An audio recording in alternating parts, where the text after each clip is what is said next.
jatah hidup kita. Betul. Yang diskusi bisa ikut di sini. Semakin bertambah usia kita, maka semakin berkurang jatah umur kita.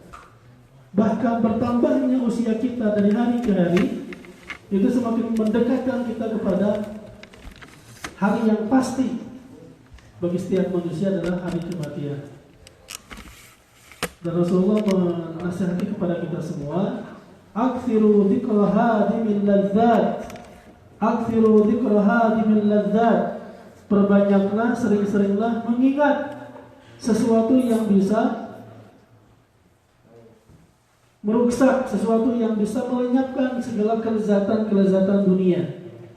Apa kelezatan dunia? Yaitu hiburan, menikmati banyaknya rezeki, uang, main-main, lalai para jemaah. Dan coba sampean dicek semua di dalam Al-Quranul Karim, kata-kata iman kepada Allah senantiasa disertai dengan iman kepada hari akhir. Silakan, saya hitung tuh ratusan ayat. Ya, kalau sengaja kita cari di sini, di Maktabah Syamilah ini ada isinya ada 50.000 kitab, 50.000 judul kitab, kapasitas 25 GB, ya. Jadi kalau kitabnya disimpan sepenuh ruangan ini nggak akan ketampung. Ya. Jadi 50.000 bukan 50.000 eksemplar, tapi judul. Satu judul bisa puluhan jilid kan seperti ini. Nah, kalau kita cari di sini, nantilah kita sengaja cari. Rajam rahimakumullah, kata iman kepada Allah dan hari akhir. Ya, kata iman kepada Allah dan hari akhir itu senantiasa digandengkan di banyak ayat. Ya, di banyak ayat. Contoh, sekarang tadi kita baca surat apa? Surat At-Taubah. Ayat berapa, Mas? Ayat 18. Ya. Ketemu gak 18-nya? Nah, ini. Ya. Kalau mau lihat tafsirnya, pilih mau tafsir apa, Mas? Ini ada lebih dari 70 kitab tafsir. Ya. Ada Al-Manar, ada dari tafsir Al-Manar ini. Ada Wasilatul Zuhaili, ada At-Tantawi, ada Al-Qurtubi, Ayatul Ahkam. Lebih dari 50 kitab tafsir. Ya, terserah kita mau yang mana. Baik, jadi ini sebagai contoh saja.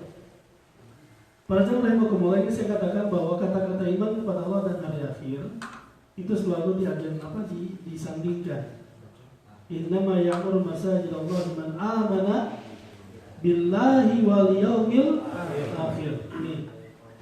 Jadi tidak sempurna iman kita kepada Allah kalau kita mengingkari atau bahkan meragukan hal-hal yang terkait dengan hari akhir. Di surat Al-Imran ayat berapa 114 pun sama. Yu'minuna billahi wal yawmil akhir wa yuqimuna sholata wa yutuna zakata wa yusari'una fil khairat wa ulaika minas shalihin. Sama. Mau yu'minun mau aman, kesananya hari akhir. Oke. Nah, berbicara tentang hari akhir, kita nggak dibilang iman pada Allah dan hari akhir para jamaah, ya. Kita tidak disebut iman pada Allah dan hari akhir, kecuali kita mengimani 3 klasifikasi yang terkait dengan iman hari akhir. Artinya iman kepada berbagai peristiwa dan tragedi yang pasti terjadi sebelum hari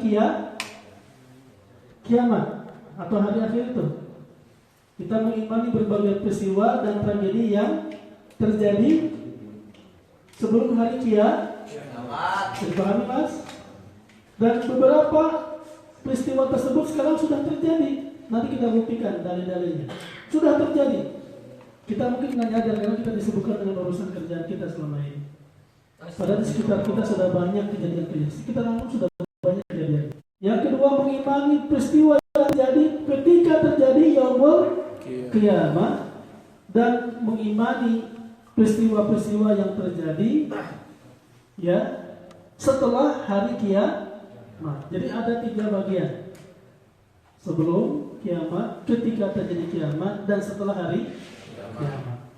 Nah, yang akan kita bahas para jamaah rahimakumullah, yang akan kita bahas adalah hal-hal dan peristiwa yang pasti terjadi dan sebagian besar sudah terjadi yang kita tidak sadari. Yang ini sudah disampaikan oleh Allah Subhanahu wa taala dan nanti dalam beberapa hadis-hadis sahih dari Rasulullah sallallahu alaihi wasallam. Bagaimana Allah sebutkan di dalam surat Muhammad, ya, ini surat apa, Mas? Muhammad ayat 18.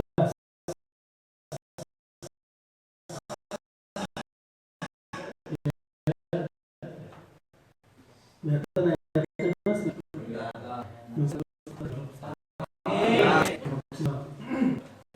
Baik, saya bacakan ayatnya. Baca berapa? Bismillahirrahmanirrahim. Fahal yanzuruna illa as-sa'ata an ta'tiyahum baghtah. Kelihatan nggak, Mas? Jelas nggak dari belakang? Ini saya biar lebih jelas kita lihat pasal-pasalnya. Pasal lebih jelas dari ini. Bismillahirrahmanirrahim. Masya Allah. Al-Ghamidi teman.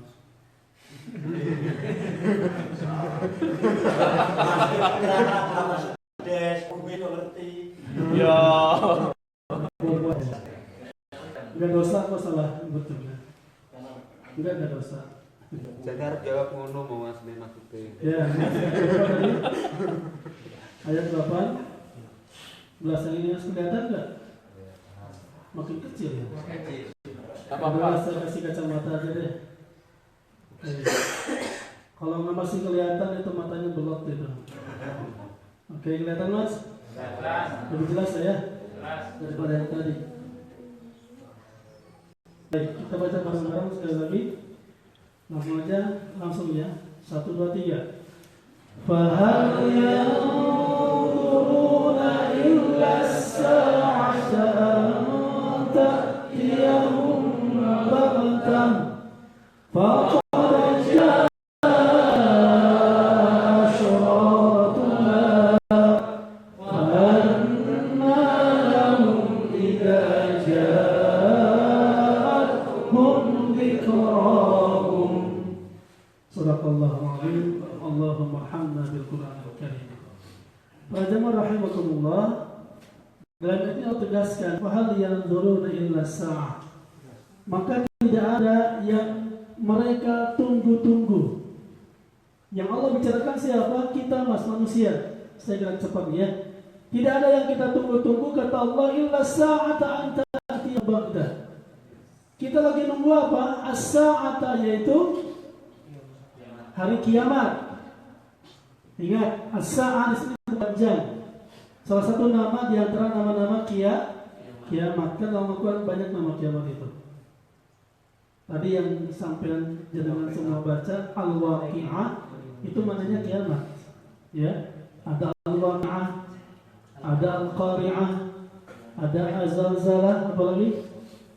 Ada Yaumuddin, Maliki Yaumuddin, ada Al-Insyiqaq, ada At-Takwir, ada Al-Infitar, Yaumut Taghabun, Yaumul Fasl, As-Sakha, At-Tamatul Kubra. Banyak, Mas. Dalam Al-Quran saya hitung lebih dari 20 kata yang artinya adalah kiamat. Salah satunya adalah As-Sa'ah. Ya, salah satunya apa? As-Sa'ah. Baik, langsung saja. Jadi sebetulnya disadari maupun tidak, hidupnya kita saat ini, kita lagi waiting list. Kita lagi nunggu apa? Datangnya kiamat, di mana anta tiyahum baghtah. Datangnya kiamat ini akan menghampiri kita baghtatan. Saya ulangi apa? Baghtatan, secara tiba. Tidak ada pemberitahuan terlebih dahulu. Tidak ada konfirmasi, apalagi alarm. Ya. Faqad jaa asyratuha. Nah ini Mas yang menjadi perhatian kita saat ini adalah ini. Faqad jaa asyratuha, maka sungguh telah nampak, telah bermunculan asyratuha, tanda-tandanya. Tanda-tanda kiamatnya, lihat Mas, bukan faqad yaji'u maka akan datang, enggak, tapi sungguh telah datang. Dan ini ayat ini disampaikan lebih daripada 14 abad yang lalu, bukan tahun kemarin. Ini kata Allah, sungguh telah nampak tanda-tanda kiamat.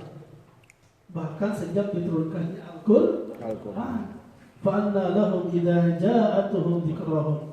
Maka apalah arti, apalah gunanya bagi mereka untuk bertobat, maksudnya untuk ingat kepada Allah ketika kiamat itu sudah datang.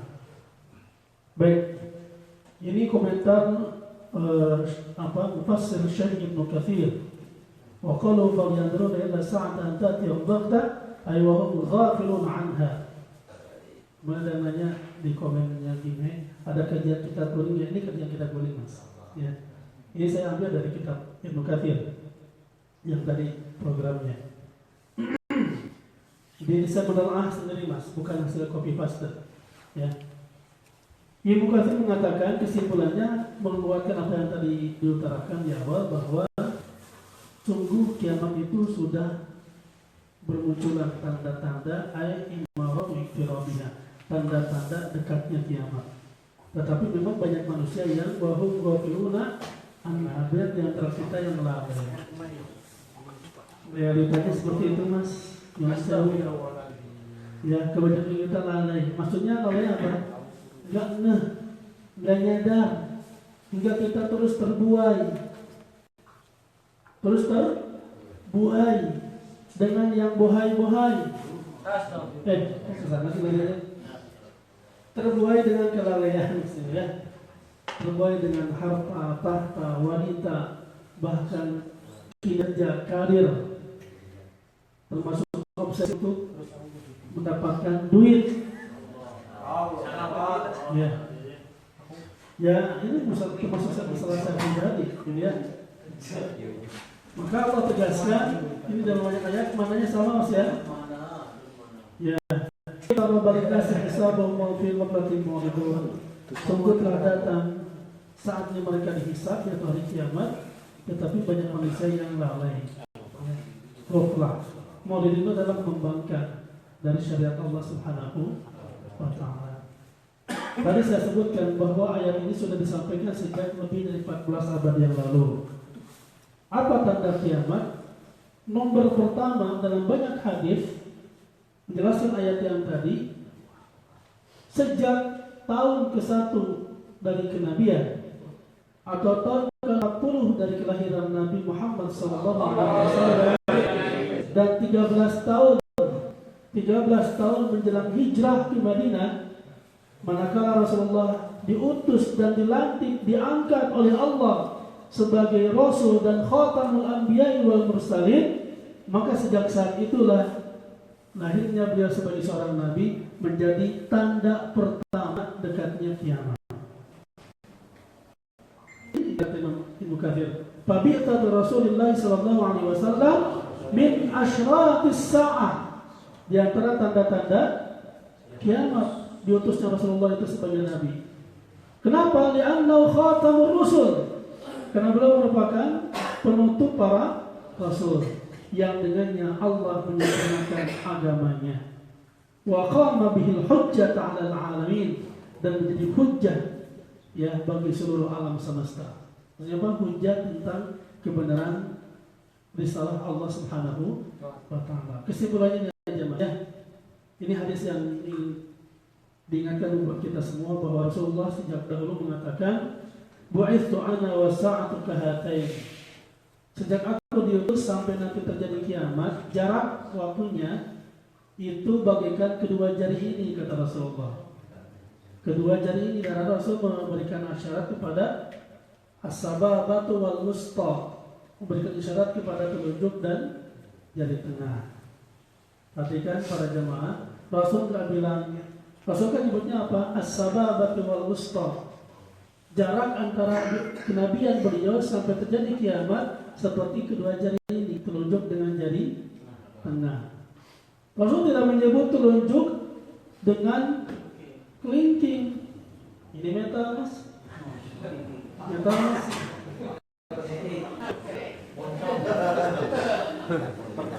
Rasul tidak nyebut begini, ya. Tak juga tidak nyebut gini. Bentar, ini bulan semua agak susah. Gini. Tidak begini mas. Berarti ada yang menghalangi kan, ada jarak. Tetapi begini, antara telunjuk dengan jari setengah mas ada jarak enggak? Enggak ada, dekat. Ini kalau dibahas maksud dekat gimana? Ya dekat aja pokoknya. Ya, agar kita tidak terus lengah. Ini yang tadi tumpahannya.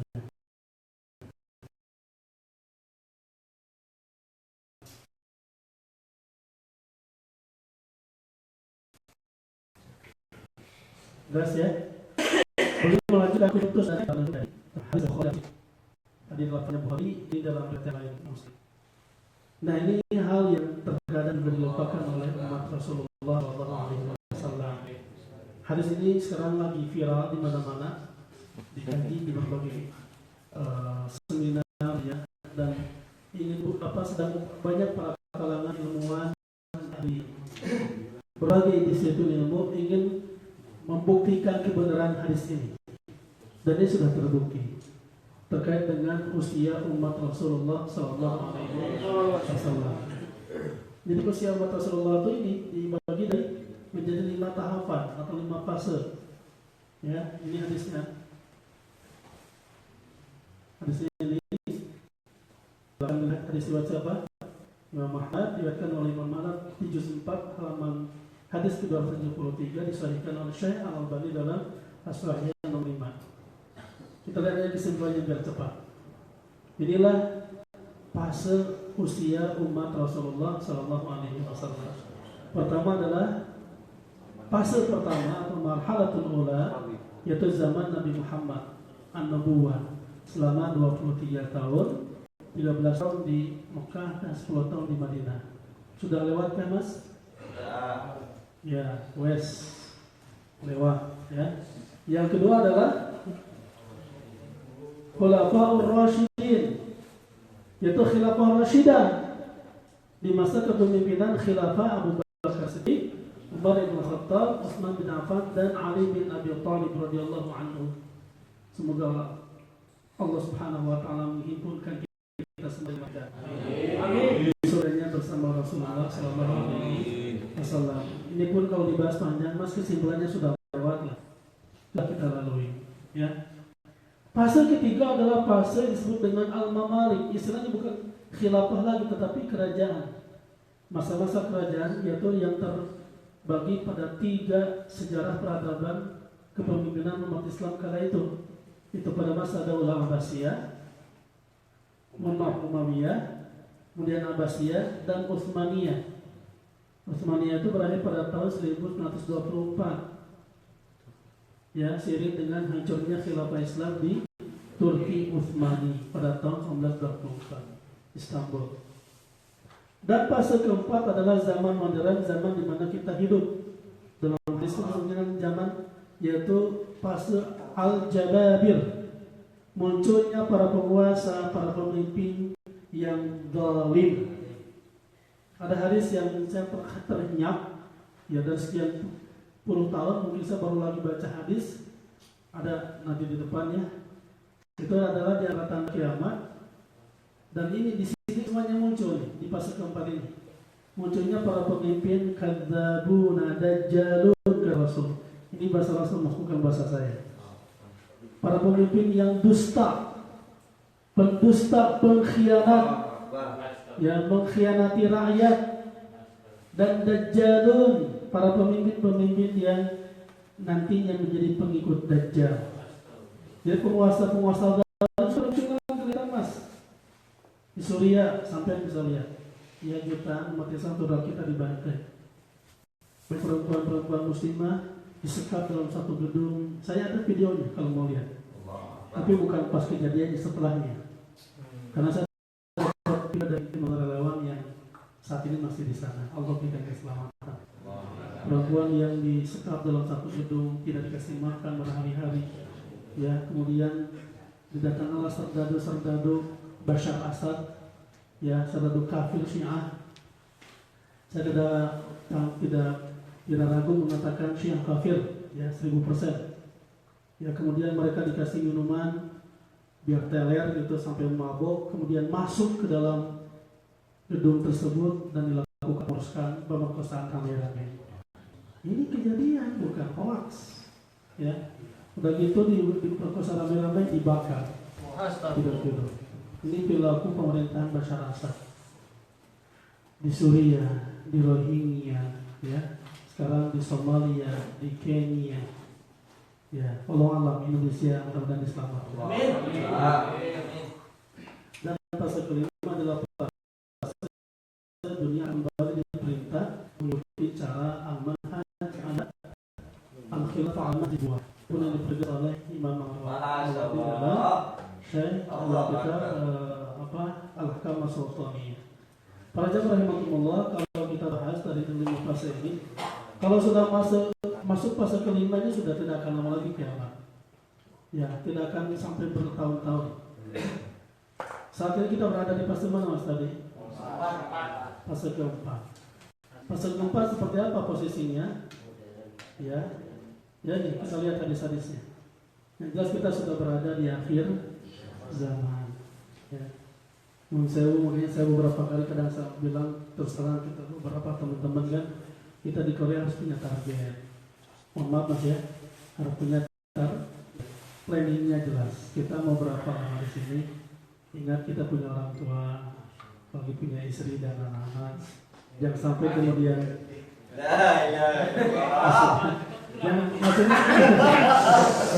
maksudnya jangan sampai nanti keburu kiamat kita sedang di Korea, tapi banyak pihak yang menanti kewajiban kita sebagai hak mereka dan kita belum berbuat banyak dan memuliakan mereka. Ini bukan nakut-nakutin Mas ya. Saya terus terang menyampaikan materi ini sudah di berbagai kota Mas. Ya, saya mengkampanyekan dan menyadarkan umat tentang tanda-tanda akhir zaman, semuanya sudah nampak. Ini bukan hoax. Masa firman Allah dibilang hoax? Ya, sekarang aneh Mas, banyak orang yang tidak percaya dengan ayat-ayat Allah. Dibilang hoax, tidak laku, expired. Tapi ayat-ayat Ahok malah percaya. Ya, pernyataan Ahok dianggap ayat, bahkan lebih konstitusional. Itu. Katanya undang-undang yang kita beri itu lebih konstitusional daripada ayat Quran. Ada yang ngomong kayak gitu. Semoga Allah berikan hidayah. Dan ngomong itu orang kafir Muslim Mas. Ya. Dan itu pun adalah gambaran orang-orang kayak gini lah, tanda-tanda akhir zaman. Nanti lihat buktinya. Saya kumpulkan lebih dari 60 hadis terkait dengan tanda-tanda akhir zaman. Yang pasti dari ayat tadi sebetulnya Syekh siapa? Dr. Said Sabiq membagi kiamat tadi pada 2 bagian. Sama lah semua ulama ahli akidah juga sama ya. Termasuk dalam kitab Jawharatut Tauhid, bagi yang pernah ngaji kitab ini Jawharatut Tauhid itu sama pembahasan. Kiamat itu terbagi 2 bagian. Pertama adalah kiamat sughra, yang kedua adalah kiamat kubra. Apa kiamat sughra? Matinya manusia secara alami atau karena bencana alam.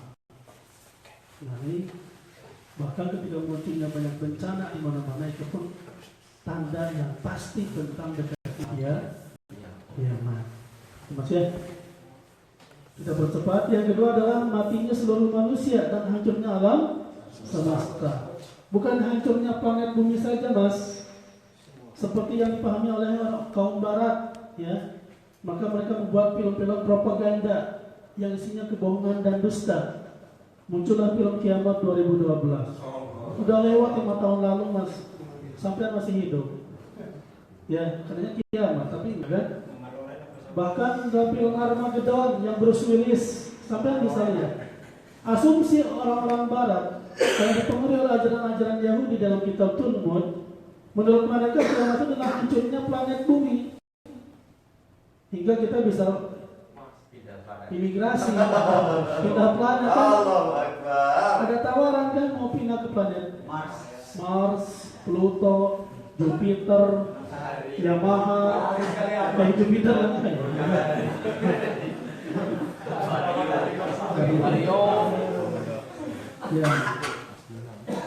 Raja rahimakumullah, bahwa kiamat kubra tidak seperti yang dipahami oleh orang-orang kafir Barat, ya, termasuk Ahok dan teman-temannya.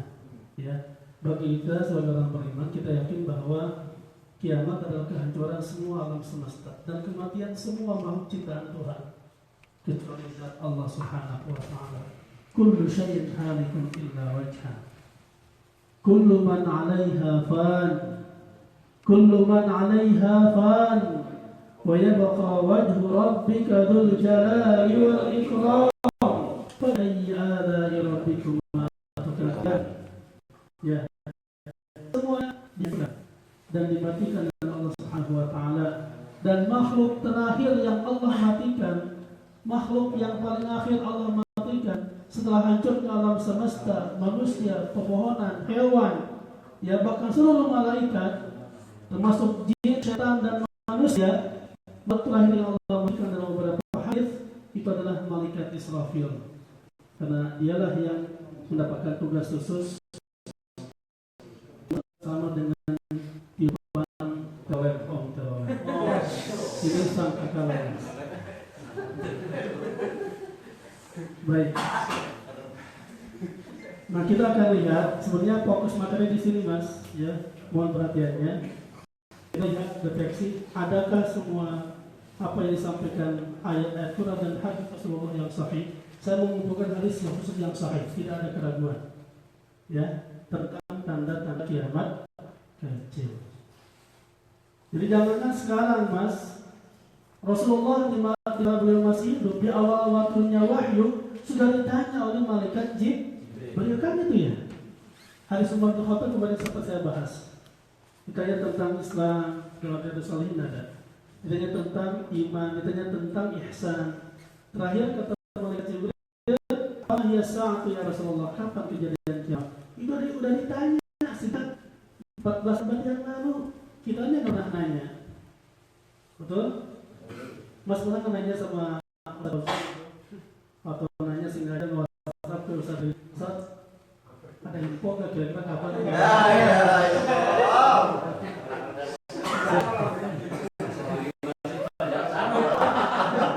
Atau Mas Wedan nanya sama Kiai Haji Adin dan Abu Karwal, ya Pak Gus Adin, ada bicara nggak? Kira-kira kapan kiamat? Kita nggak pernah nanya, kan kita merasa itu tadi, Mas. Kita dibuat wenak gitu ya dengan urusan-urusan duniawi kita. Padahal harusnya sesaat, ya sewaktu-waktu baca ayat-ayat Quran, baca hadis Rasul terkait dengan tanda-tanda kiamat, di mana semuanya sudah bermunculan. Rasul mengatakan, aku tidak tahu wahai Jibril kapan itu kiamat, karena itu merupakan rahasia Allah.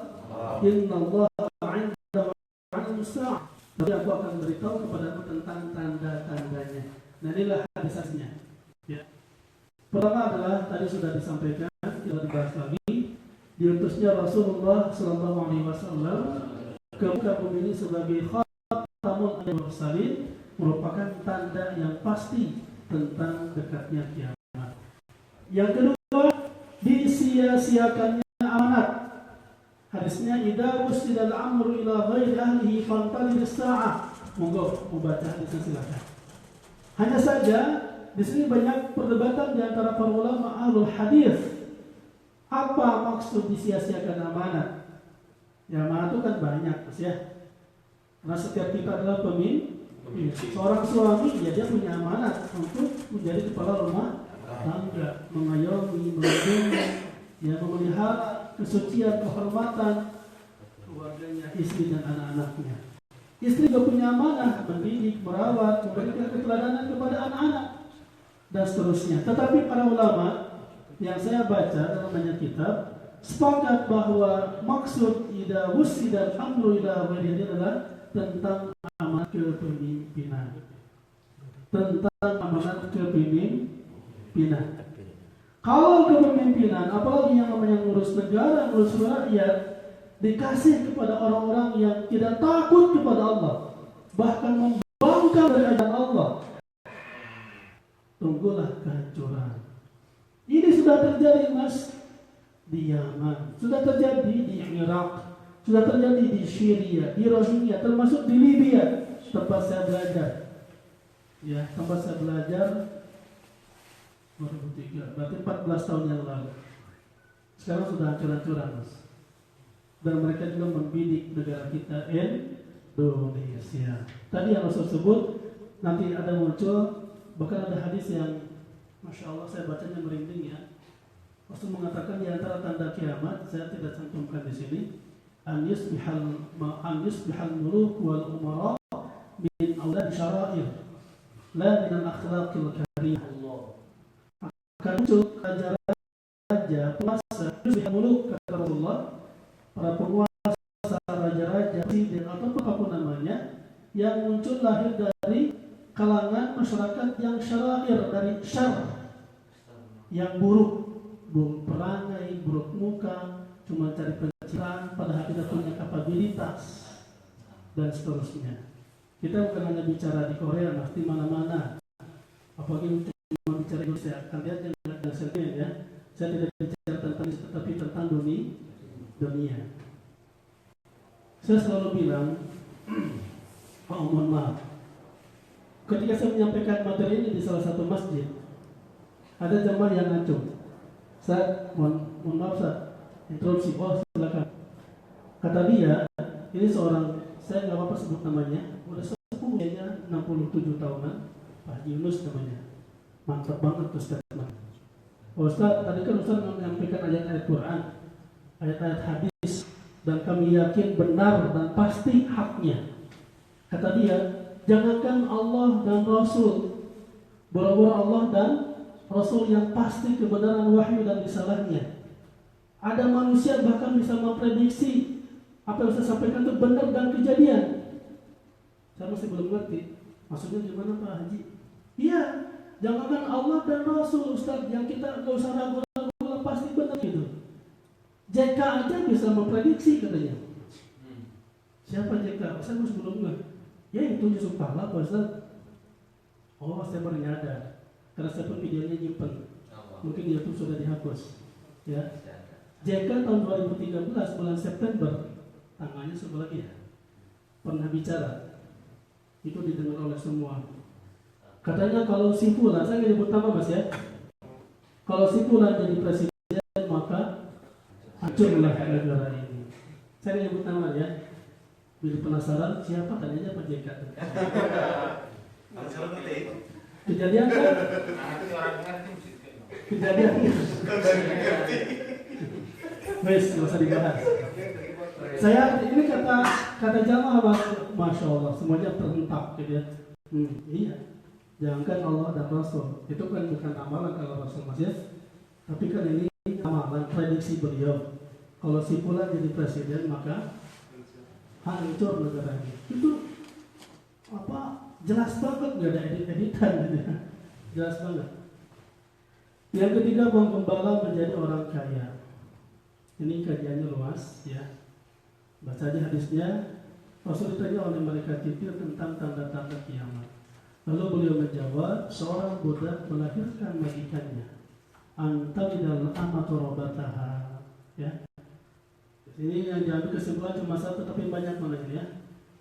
Kemudian orang yang tidak beralas kaki, telanjang dan miskin. Ini gambaran orang yang miskin, ya, tidak punya pengetahuan, orang bodoh, tapi kemudian mampu berlomba-lomba saling tinggi dalam bangun. Maksudnya dia orang kaya. Maksudnya apa Mas? Ketika kekayaan itu digapai bukan dengan ilmu, bukan dengan ilmu, tapi digapai dengan kebodohan. Bayangkan kalau orang kaya tapi bodoh, apa yang dilakukan dengan uangnya Mas? Ya, menghalalkan segala cara. termasuk memberi hukum, memberi pejabat, ya dan seterusnya. Yang keempat, Sungai Efrat berubah menjadi emas. Ya, ini pun ada kajian khusus. Saya ada kajian khusus, tapi perlu episode spesial, Pak Faisal ya. Harus satu kajian, satu pertemuan untuk membahas tentang Sungai Efrat berubah menjadi emas. Ini sudah kejadian, sudah bukan akan. Semua yang saya sampaikan itu yang terjadi, Mas. Kemudian Baitul Maqdis dikuasai oleh umat Islam. Hari ini saya dapat informasi dari teman yang belajar di Turki, dan beliau juga sebagai relawan untuk menyalurkan bantuan kepada kaum muslimin di Palestina. Ya. Dalam minggu-minggu terakhir kemarin, cuma emang di berita sampean kita semua nggak akan lihat di media massa lagi melebar, ya. Kita akan ekspos. Sekarang Israel lagi keteteran. Israel Yahudi lagi keteteran. Karena tentang apa? Di banyak tempat mereka mengalami kerugian, termasuk masyarakat yang dibom oleh kekuatan jihad, rahimahullah, dan para syuhada. Dan saat-saat mendekati tahun di mana Al-Aqsa akan dikuasai oleh umat Islam semakin mendekat. Kalau Masjid Al-Aqsa Baitul Maqdis di Palestina sudah dikuasai oleh umat Islam, maka tanda kiamat sudah semakin dekat. Yang keenam, banyak terjadi pembunuhan dan pembantaian. Sudahkah terjadi, Mas? Udah di mana-mana, Mas ya. Kemarin di Rohingya kan ribuan umat Islam dibunuh, dibantai. Termasuk juga di Suriah, ya, di Aleppo, pun di Palestina, di Irak, di Yaman. Hati-hati, Mas, termasuk Indonesia. Sekarang lagi dibidik. Saya tidak bisa banyak cerita, tapi alhamdulillah ada jemaah pengajian yang dia seorang jenderal dan dia sudah bertobat kepada Allah Subhanahu wa taala dan memberikan informasi tentang kejadian hari ini 2016-2017. Saya dapat informasinya 2011 ketika saya bimbing umroh. Apa yang beliau sampaikan 2011 di Masjidil Haram bersama saya di kamar di Mekah, betul-betul 100% terjadi. Ya, tentang Ahok, ya, tentang kekuatan di balik Ahok, tentang pecah belah dan mengadodong umat Islam. Ini bukan kejadian apa yang kebetulan terjadi, Mas. Kita ini by design. Semuanya by design. Mohon maaf, mungkin ini agak berat materi disampaikan kepada Abang, tapi perlu minimal tahu agar kita juga memberikan bersungguh-sungguh berdoa kepada Allah Subhanahu wa taala untuk keselamatan bagi bangsa kita, terutama bagi ulama dan kaum muslimin. Karena ada 3 kekuatan yang sekarang sudah disiapkan di Indonesia, dan mereka menargetkan kalau sudah mencapai 5 juta kadar-kadar PKI komunis, mereka siap bergerak. Dan targetnya 2018. Sekarang sudah dimulai, sudah. Beberapa ulama di Indonesia termasuk di kota saya sudah diteror, ya. Makanya kemarin MUI di beberapa kota kemarin secara serentak, kalau setiap berita bukan deklarasi besar-besaran, deklarasi melawan radikalisme dan komunisme. Sampai lihat, mohon maaf, ada orang Pekalongan nggak? Pekalongan pernah ada seminar tentang komunis, dan mereka terang-terangan ya sebagai anak-anak komunis. Sekarang makin berani dan terang-terangan memperlihatkan taringnya. Ya, kalau kata Pak Sokron tadi ngobrol di mobil, ya biar muncul semuanya, biar jelas musuhnya yang mana, gitu ya. Siap, Mas, berperang di jalan Allah? Siap. Allah. Kita di Korea. Saya jihad pulang.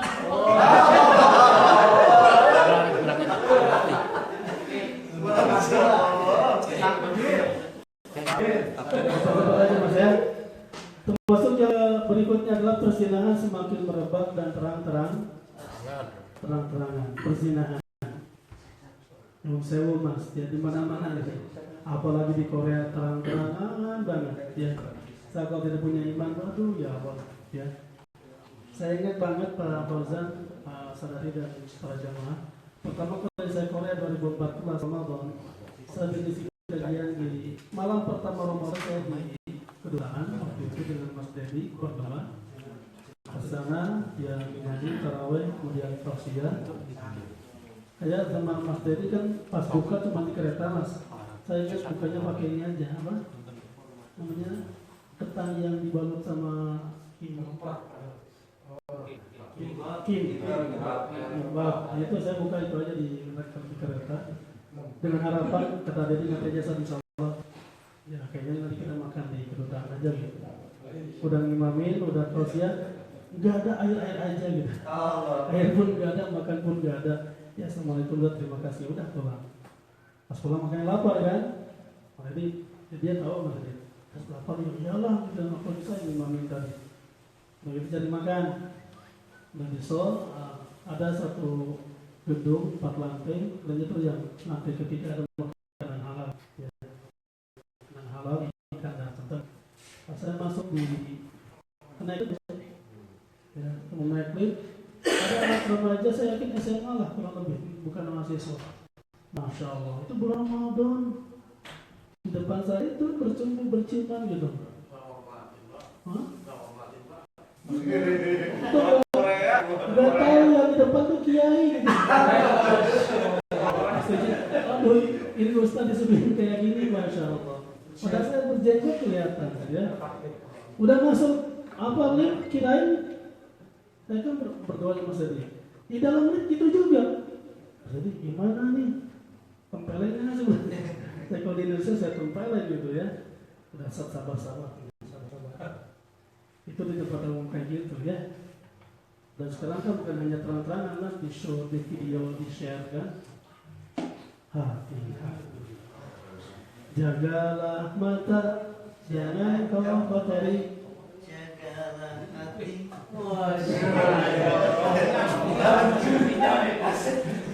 Dan semua dengan transaksi riba merajalela, transaksi riba merajalela. Makanya bersyukurlah kepada Allah, Asyik. Sedangkan aksi bela Islam mulai terus dilakukan dan kemarin terkumpul sekitar 120 miliar ya sumbangsi dan dana hasil ini hikmah dari para pengusaha mengumpulkan dana untuk betul-betul kita bisa mandiri dan tidak tergantung kepada asing maupun asing apalagi Cina yang menjadi andalan pemerintah hari ini ya. Karena riba ini membahayakan. Karena jelas dalam Al-Quran orang yang terus makan harta riba, Allah tantang berperang. Umat mas dalam Al-Quran tidak ada ayat Allah yang sengaja menantang perang Allah kepada kita, kecuali kepada pemakan riba. Fa'il dan tantau fa'lan bihaqqi minallahi wa rasulih. Kalau kalian tidak mau berhenti dari riba, kata Allah, maka siaplah berperang dengan Allah dan Rasulnya. Itu ditujukan kepada riba. Karena bahayanya luar biasa. Dan kehancuran negara kita karena riba. Ya, jadi seperti siapa Profesor Dr. Ihsanuddin Nursi ya, Ihsanuddin Nursi, monggo mas silakan cek di dalam YouTube ada. Jadi selama 2 tahun terakhir hutang negara kita itu mencapai 4.000 triliun. Ini bukan hoax, monggo ini yang Profesor Dr. Ekonomi. Tapi mengatakan hutang selama kekuasaan Soeharto baru 30 tahun. Selama kepemimpinan Soeharto, hutang negara yang tersisa sampai menjelang itu hanya berapa mas? 1.200 triliun. Tapi dalam 2 tahun terakhir kita sudah mencapai 4.000 triliun hutang. Ya. Dan makanya kata beliau, anak-anak bukan hanya anak-anak, cucu-cucu saya sejak masih dalam kandungan belum bayar pun sudah nanti lah itu sudah disiapin harus bayar hutang. Per satu orangnya kebagian 22,5 juta kurang lebih. Beban hutang harus dibayar oleh anak cucu sampean. Makanya kalau Pak Fauzan mau nambah anak mikir lagi. Allah Akbar. Iya nanti belum lahir udah punya hutang itu. Masya Allah. Dan yang ke-11 adalah menghias masjid dan membanggakannya. jauh rahimakumullah, ini hadis bukan berarti melarang kita untuk membangun masjid. Membangun masjid banyak-banyaknya banyak. Baik. Tetapi yang harus waspada adalah membangun masjid tetapi tidak ada niat untuk memakmurkannya. Terakhir saya kesini 2015, informasi yang saya terima masjid yang ada di Korea, ya betapun mungkin sebagian kontrak ataupun ya menyewa, terutama masjid di Indonesia. Ini kita lihat di Indonesia dulu ya, komunitas masjid Indonesia. Waktu itu saya dengar berita sekitar 34-an masjid se-Korea di bawah komunitas muslim Indonesia KMI. Dan informasi terakhir kemarin saya dengar dari teman-teman yang hadir di Bumi Muktamar KMI sudah mencapai 55 ya. Masya Allah, ini satu sisi perkembangan yang luar biasa. Sebagaimana Masjid Al-Barakah ini. Ya kita jangan sampai masuk ke hadis ini. Dengan cara apa? Kita memperkenalkan masjid. Kita hidupkan Al-Barakah. Saya ingin katakan kepada penjenengan, kalau ingin rezeki antum semua berkah, rezeki antum baik di mata Allah, rezeki antum sampai ke keluarga dengan halal, yang juga mendapatkan keberkahan, membuat anak kita soleh, cerdas, betapapun jauh dari ayahnya, tapi kita titipkan tawakal kepada Allah, insya Allah akan berkah rezeki antum selama antum dekat dengan Allah. Jangan berharap keberkahan dari Allah kalau kita jauh dari masjid. Jangan berharap berkah dari Allah kalau lidah kita keluh dan kaku sulit untuk melafalkan ayat-ayat Al-Quran. Kalau merasa banyak salah, menurut saya lapor. Saya ingin tegaskan, saya mengelola lembaga tahfidz, dan dimana saya tegaskan tidak ada dalil Quran maupun hadis yang mengatakan dosa salah baca Quran. Enggak ada. Bahkan Rasulullah mengapresiasi orang yang salah baca Quran. Kalau memang kemampuannya seperti itu. Yang dosa itu adalah ketika kita sadar masih banyak salah baca Quran dan tidak mau memperbaikinya. Itulah letak dosanya. Artinya tidak mau belajar untuk terus memperbaiki kualitas bacaan. Baik, para jamaah rahimakumullah, di satu sisi memang ini fenomena akhir hari ini. Ya kalau di Indonesia kan banyak orang membuat masjid, tapi hanya sebagai tempat wisata, dikunjungi oleh wisatawan. Di luar itu ya bahkan jadi museum. Yang lebih ironis lagi, beberapa masjid buat alun-alun, tempat mojok, pacaran, ya di beberapa masjid besar seperti itu. Tapi di sisi lain kita juga agak miris dan ironis ya, ketika banyak umat Islam yang kemudian lomba-lomba membangun masjid,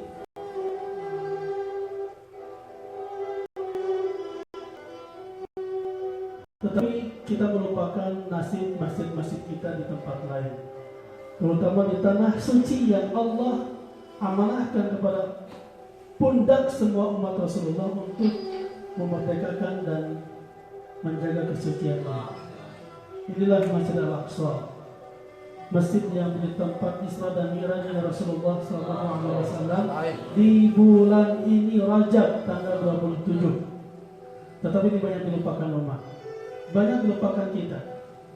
Padahal Rasul mewasiatkan 3 masjid yang harus dibela dan dijaga kesuciannya oleh umat Rasulullah adalah Masjid Nabawi, Masjid ini, kemudian Masjid Al-Haram dan Masjid Al-Aqsa. Nasibnya seperti apa? Kita lihat. Inilah kondisi terakhir Masjid Al-Aqsa ya. Ya untuk Al-Aqsa masih terjaga baik masjid, tapi upaya penghancuran sudah dilakukan oleh Israel dengan membuat gorong-gorong terowongan di bawah masjid. Tapi ini masjid-masjid yang lainnya di Palestina, ini masjid Hebron, ini masjid Ramallah, ya.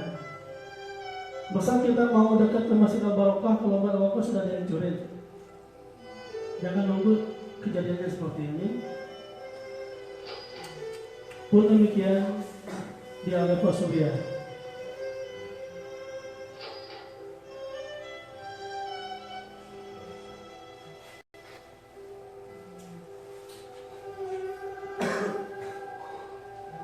Di Suriah itu lebih ironis lagi mas ya. Kalau ada kaum muslimin menyebutnya, bayangin kalau kita baca sholat masih menyebut sahabat ya, Abu Bakar, Umar dan Utsman, kalau disebut aja nama itu ketahuan kita sebagai ahlu sunnah sunni disembelih hidup-hidup, ya, dibantai, dan ini dilakukan di Suriah. Atau anak baru lahir bayi nggak tahu dosa nggak apa-apa, ketahuan namanya Aisyah atau namanya Abu Bakar dibunuh dan dibakar hidup-hidup. Ini bukan tuduhan, Mas. Saya bersumpah demi Allah, yang saya omongkan benar. Saya terus terang, saya punya akses beberapa informasi ke Suriah, ya. Karena banyak teman-teman saya yang relawan medis, juga ustaz yang ditugaskan ke sana. Saya pun sebenarnya kalau ada izin dari Allah, saya ingin, ya, melakukan sesuai dengan kemampuan membantu saudara kita di Suriah. Begitupun di Rohingya, Myanmar.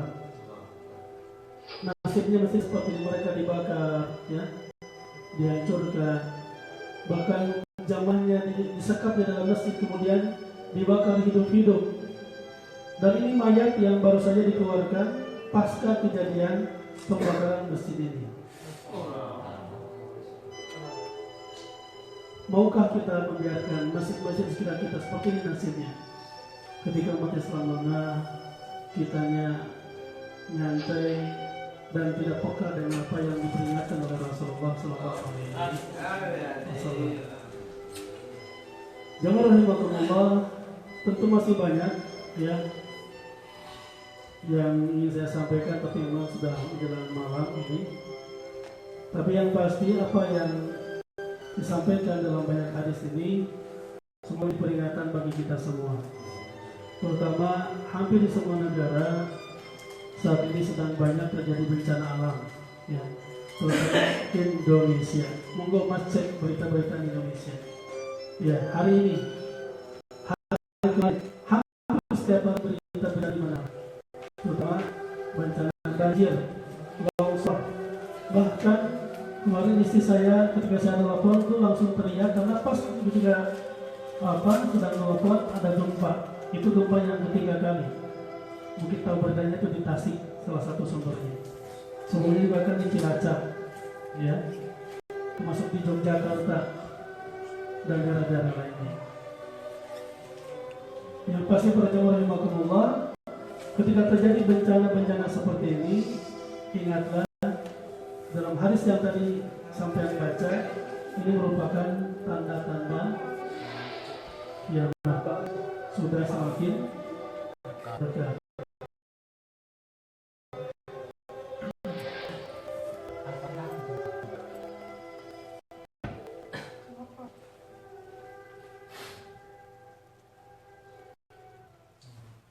Baik, sebagai penutupnya kita saksikan yang berikut ini sebagai bahan renungan untuk kita sebagai umat Rasulullah SAW.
Baik para jamaah rahimakumullah, tadi ada hadis yang disampaikan oleh Rasulullah sallallahu alaihi wasallam.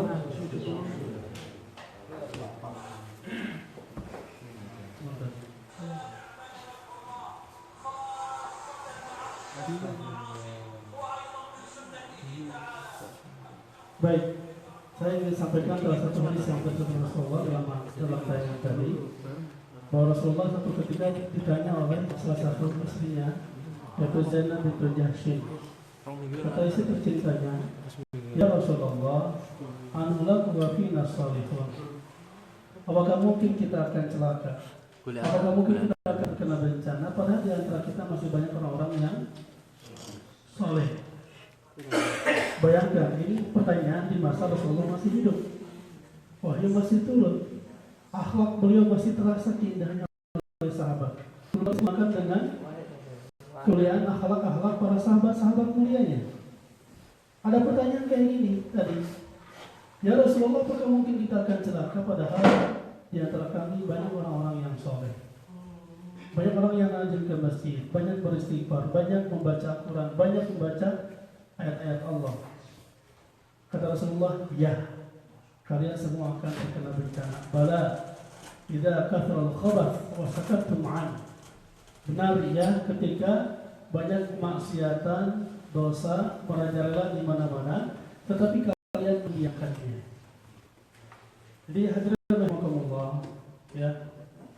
Kita berada di sini jangan berarti kita merasa bebas dari potensi terjadinya bencana.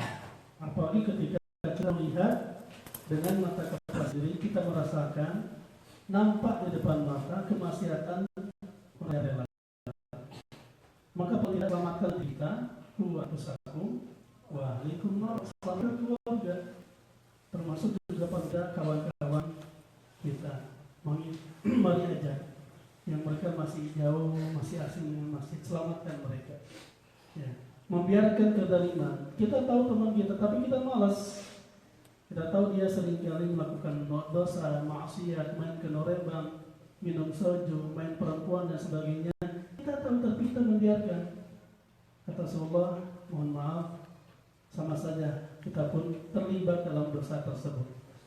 Bila kita membiarkannya, kalau itu terus terjadi, tunggu saatnya datang ke hancuran tadi. Anu aku wafina soleh. Demikian para jamaah rahimakumullah, mohon maaf ya, memang kalau boleh saya katakan ini materi baru seperempatnya. Ya, baru seperempat yang saya sampaikan, belum semuanya. Sampai ditulis tentang tanda-tanda kiamat kubra. Mudah-mudahan ada kesempatan yang waktu. Dan ini semoga menjadi energi barulah bagi kita semua untuk bersama-sama memperbanyak sebanyak-banyak amal kebaikan.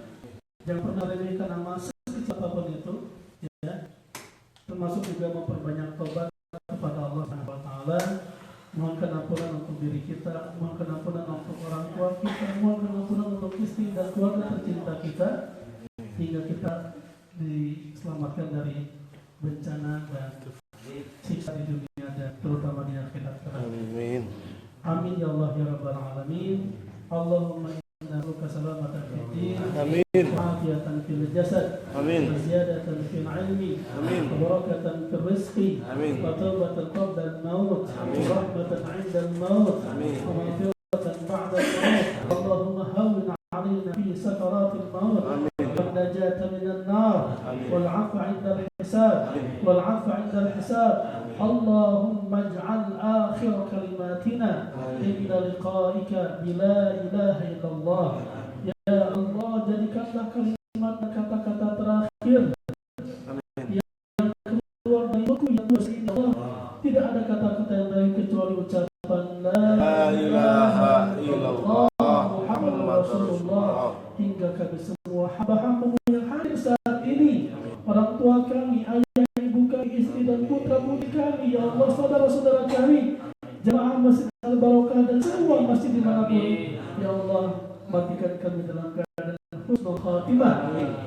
Jauhkan kami dari fitnah yaumul akhir, dari fitnah akhir zaman, dan fitnah dajjal. Ya Allah, sampaikan usia kami ya Allah Amin. di bulan Ramadan. Amin. Kami bisa bertobat di bulan yang mulia nanti ya Allah. Dan berikan kesempatan kepada kami untuk bisa merasakan indahnya hidayah-Mu ya Allah, indahnya rahmat dan kasih sayang-Mu ya Allah. Dan Kau jauhkan kami dari segala malapetaka, bencana dan musibah.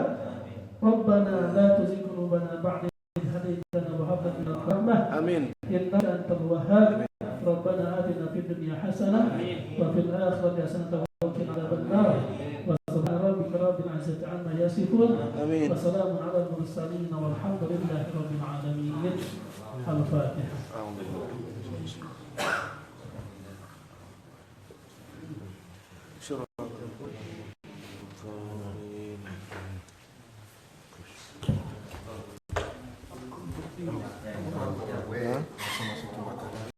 Ya, ambil.